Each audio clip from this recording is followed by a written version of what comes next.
Apakah ada sholat yang sah tetapi tidak diterima oleh Allah Subhanahu wa ta'ala? Alhamdulillah wassalatu wassalamu ala Rasulillah wa ala alihi wa sahbihi wa mawala. Terkadang sholat yang dilakukan oleh seorang hamba sah dan diterima oleh Allah Subhanahu wa ta'ala. Dan inilah yang kita harapkan dari ibadah-ibadah yang kita lakukan. Dan ada kalanya sholat itu tidak sah dan juga tidak diterima oleh Allah Subhanahu wa ta'ala.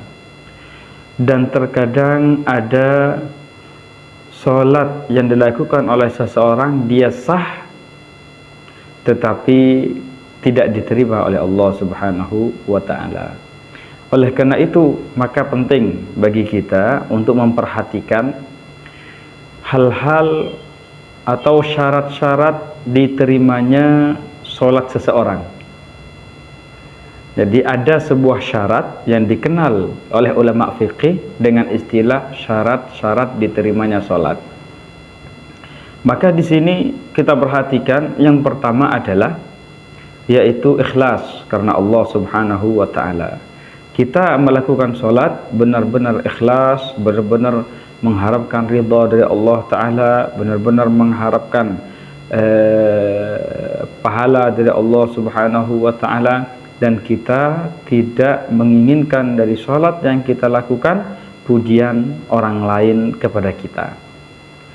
Kemudian yang kedua, wa ayyakuna ma'kaluhu wa malbusuhu wa musallahu halalan. Itu kata para ulama, yaitu hendaknya makanan yang kita makan, makanan yang sedang ada di perut kita, itu adalah makanan yang dihalalkan oleh Allah Subhanahu wa ta'ala.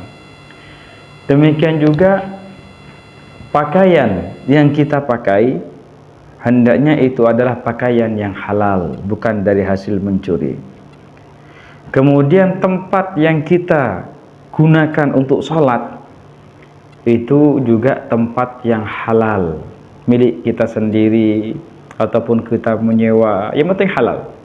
Jadi maksudnya bukan seperti tanah rampasan, ya, merampas tanah dari orang lain tanpa hak, kemudian setelah itu dibangun rumah di atasnya, maka itu tetap adalah tanah yang haram, ya, tanah yang haram. Apabila sholat di atasnya, sholatnya sah tetapi tidak diterima oleh Allah Subhanahu wa ta'ala. Kemudian syarat berikutnya kata para ulama, wa ayyakhsha'a lillahi qalbuhu fiha walau lahzah, yaitu hatinya hendaknya khusyuk kepada Allah Subhanahu wa ta'ala dalam sholatnya walaupun sebentar. Walaupun sebentar, yang penting ada khusyuknya dalam sholatnya.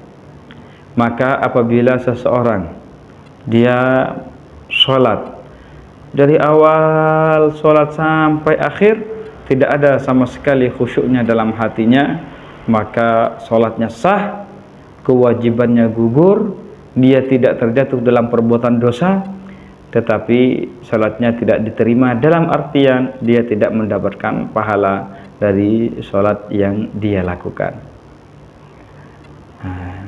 Tetapi ingat bahwasanya khusyuk itu bukan membayangkan Allah Ta'ala, ya, khusyuk itu bukan membayangkan Allah Ta'ala berada di atas, kemudian melihat-lihat kepada kita seperti halnya seorang raja memperhatikan kepada kita, melihat kepada kita, membayangkan Allah Ta'ala turun, atau membayangkan Allah Ta'ala memegang dada kita atau mengelus punggung kita.